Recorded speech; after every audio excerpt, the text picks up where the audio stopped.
Why, when we live in the world where we've got very empowered buyers, do we disregard their wants, their needs, and force them into our journey that we want them to go on?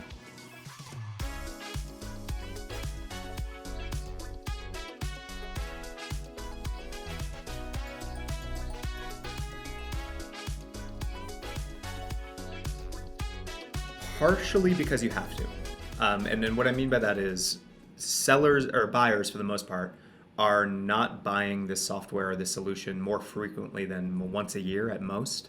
And we're selling it all the time. So to a certain extent, it is useful for your sales team or your leadership team to have a process that you run because you are in many ways shepherding a buyer along through that process. So partially you have to do that.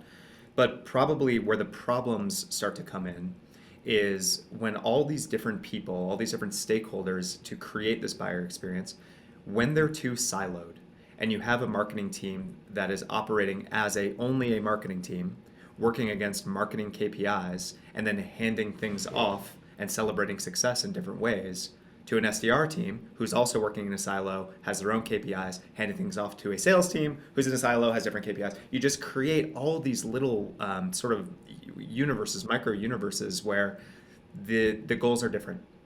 And while the ultimate goal is, of course, still to generate revenue, the marketing team may lose sight of that. The SDR team may lose sight of that. And so that just creates this system that is just really not optimized for a seamless experience for the buyer.